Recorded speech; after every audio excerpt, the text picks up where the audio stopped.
So I don't know if you guys are aware, but this morning reports emerged from Reuters and CNBC that several state attorney generals led by New York's Letitia James signed onto and are filing an antitrust lawsuit against Facebook. The report specifically states that the lawsuits could be filed as early as next week, very soon. There are also similar reports that the FTC is also looking to file its own lawsuits against the company. So everybody's piling up on Facebook.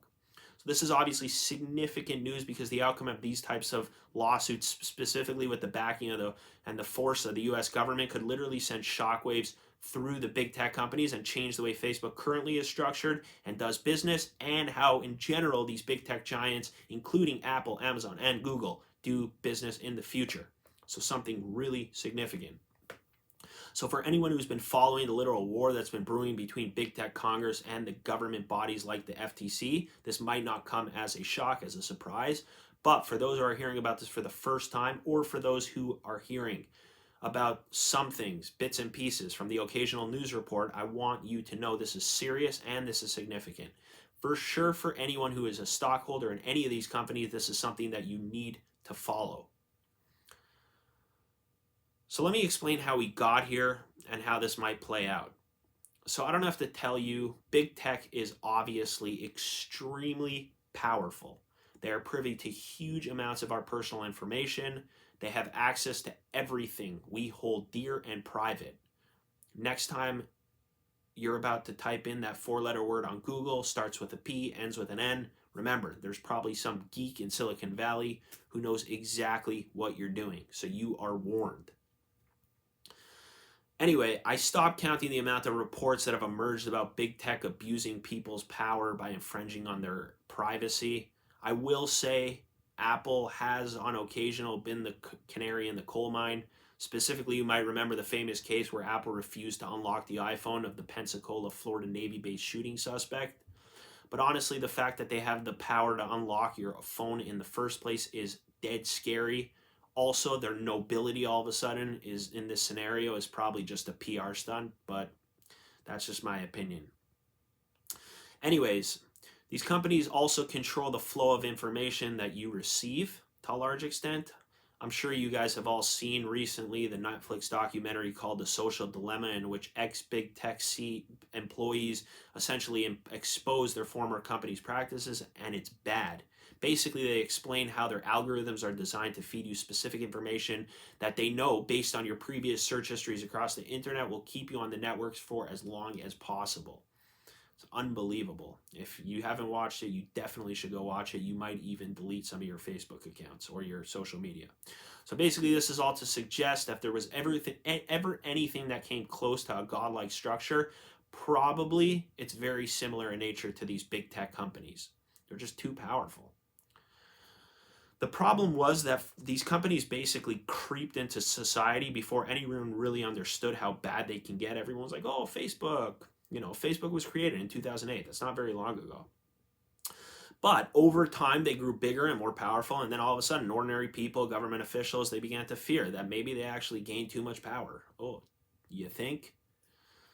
So many people believe that it was unavoidable. Others thought that it was too late to do anything. In any event, in the last 2 years, specifically beginning after the 2016 election, when big tech was seen by many in Congress as playing a major role in the outcome of the election, also precipitated, by the way, by the pandemic and the 2020 election, Congress, DOJ, FTC, they began doing their due diligence and taking the threat of a big tech incursion somewhat seriously. So one of the turning points for lawmakers was an investigation and subsequent report by the House Judiciary Subcommittee on Antitrust. So this was the report that brought, I don't know if you guys remember, the CEOs of Apple, Amazon, Google, and Facebook to testify before Congress at the end of July. They were all on Zoom or Skype, and they were grilled by Congress. The investigation essentially alleged that Facebook was stifling competition by buying its smaller competitors, including WhatsApp and Instagram. Predictably, Zuckerberg denied these allegations, he pointed to others in the market and claimed that they were somewhat of a competition to him. Amazon was accused of undercutting third-party sellers by stealing data about the products and then that are successful on these platforms and then selling it themselves at a lower price. Unbelievable. Classic antitrust violation stuff. They're also accused of charging the third-party sellers high premiums to post and sell on their Amazon platform, which basically sent many of them packing. Very sad to hear some of the stories during the testimony.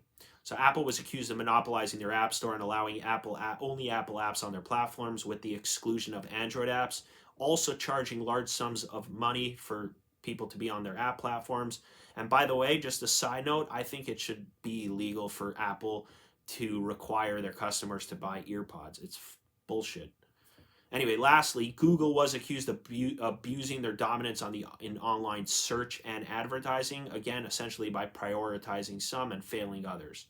The reports also laid out several recommendations, including breaking up the companies so that it would be harder for them to make acquisitions, also revising antitrust law to make it easier for the government agencies to bring these lawsuits against potential violators, big tech companies.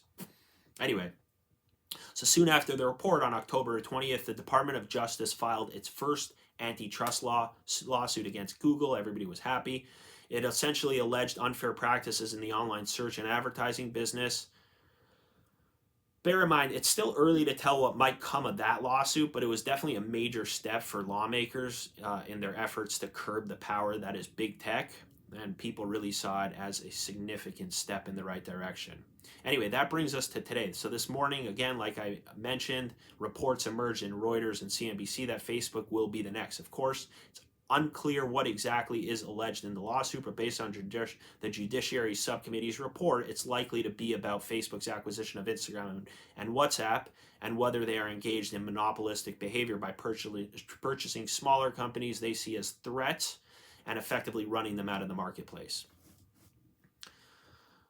So even though at this point, guys, it's only Google and Facebook who face legal action by the state, Apple and Amazon continue to be the subject of multiple investigation.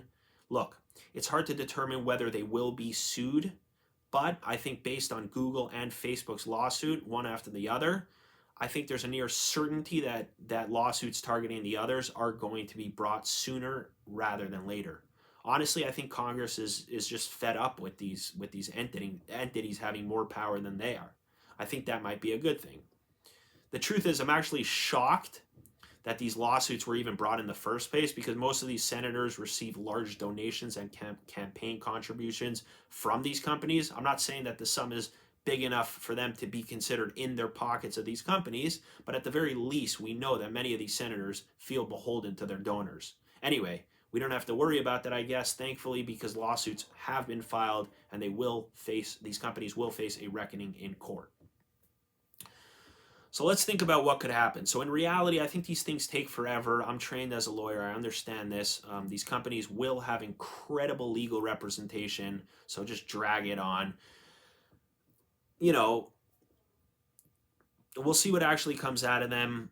At least very powerful forces are being held to answer to the American people, always an important thing for a healthy and sustainable democracy, so that's a good thing. Let's talk about the stocks of these companies. I think regardless of any regulation that might result from the litigation, the fact is that these are extremely healthy and strong companies. I think investors need obviously to be aware of the ongoing litigation and note each step of the way, but I would still personally feel very confident. I do feel very confident investing in them, because all you really need to do is look at their balance sheet, look at their performance, at their growth potential, at their margins.